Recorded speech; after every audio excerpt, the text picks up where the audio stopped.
Hey there, my name is Cameron. Welcome to Beyond the Parallax Effect. This is Lesson 11.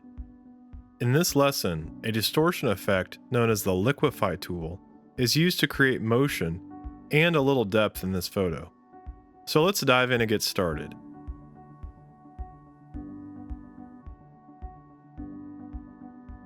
Import Clouds 01 and create a new composition.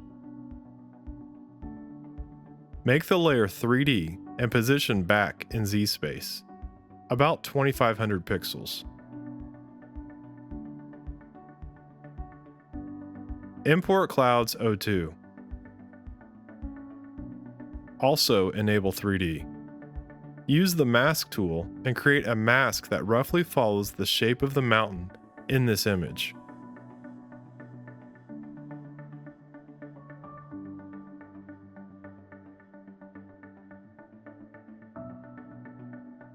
Input a high feather value.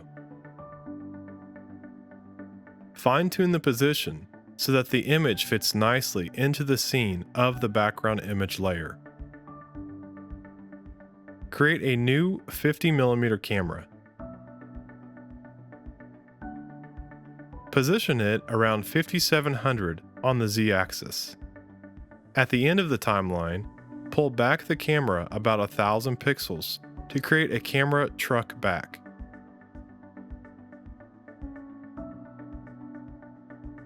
Make both cloud layers black and white by applying the effect black and white found under color correction. Apply the levels effect to the foreground cloud to bring in more contrast.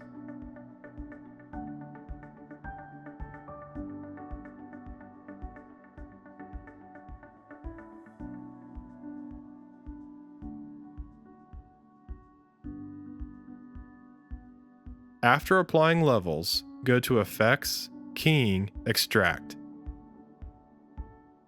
Bring the white point value down to about 167 and the white softness up to about 58.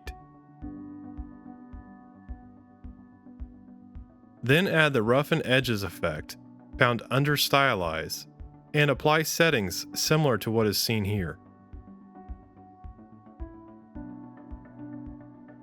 This layering of effects will help blend the two cloud layers together.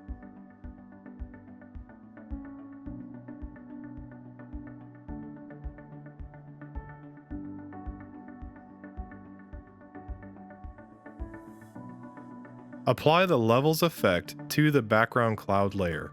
Tighten the blacks to create darker shadows.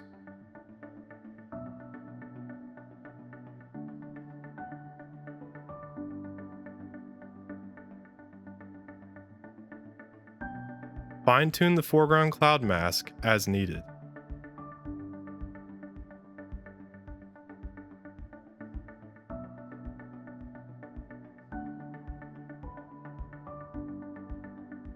Select Cloud Layer 01 to add motion.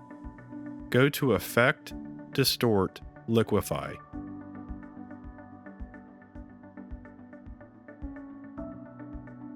Select the Bloat tool and increase the brush size.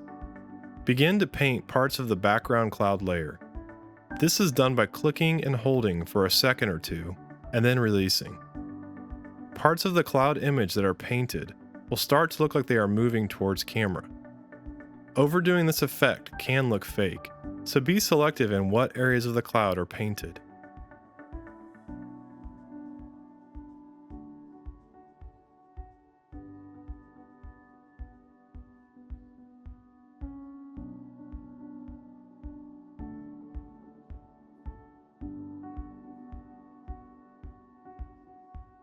Create a keyframe at 0 with no distortion, and a second keyframe at the end of the timeline with a value between 100 and 200% distortion. This will allow the effect to increase over the timeline and create the motion. Besides the Bloat tool, the Twirl tool works well with this technique. Paint with this tool over parts of the cloud layer as well. Now, to add secondary environmental effects, Create a new white solid and name it Lightning.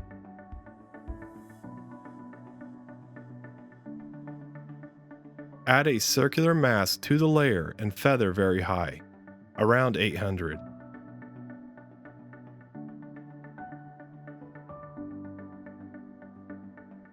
Make the layer 3D and position back in Z so that the layer sits close to the background cloud layer.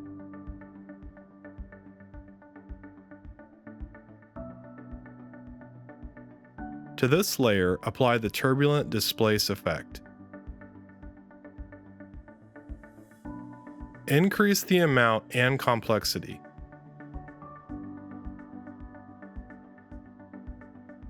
Set the layer's transfer mode to add. Set a few keyframes for opacity and mask position so that the layer quickly appears and then disappears in different positions, similar to how lightning would appear in real life. Once happy with the results, duplicate the layer and move down the timeline, offsetting opacity and mask position values to vary up the effect.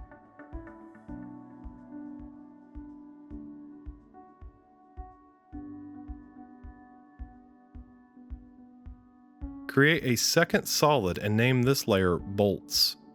Apply the effect Generate Advanced Lightning. Change the lightning type to Anywhere and the glow color to white. Turn down the glow radius and glow opacity. Set keyframes for the origin and outer radius and animate. Position the Bolt 3D layer appropriately in the clouds and repeat. Adding bolts of lightning to the already illuminating solids placed throughout the timeline. Try to keep the bolt effect minimal, as it can quickly start to look fake.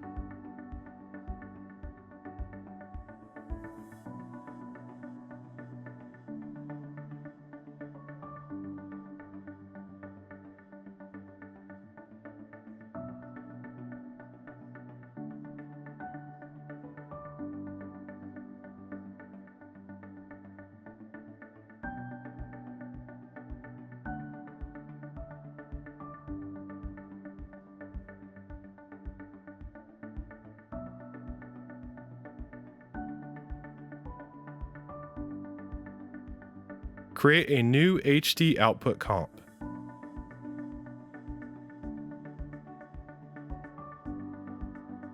Scale down the composite comp.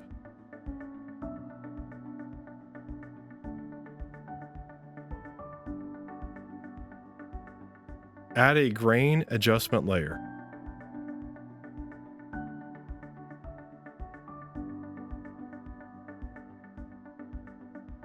Also add a levels adjustment layer to give the blacks a blue tint.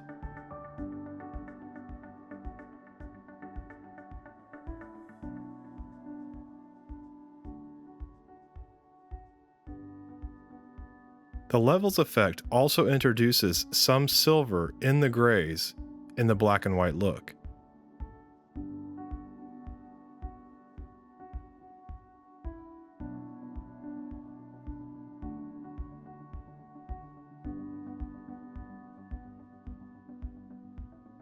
To round out the final look, a heavy vignette is placed over the comp. The comp is already dark, but the darker edges all around help to unify the look and place an emphasis on the center of the comp.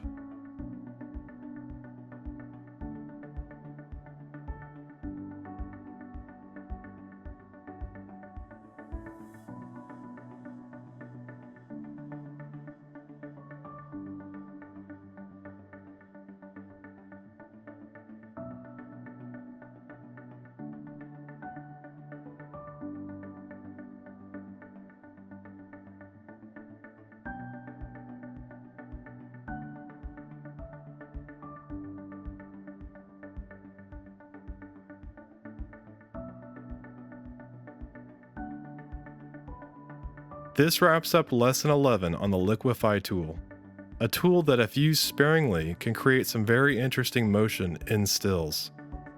As always, leave your comments below and let me know what you think of this lesson.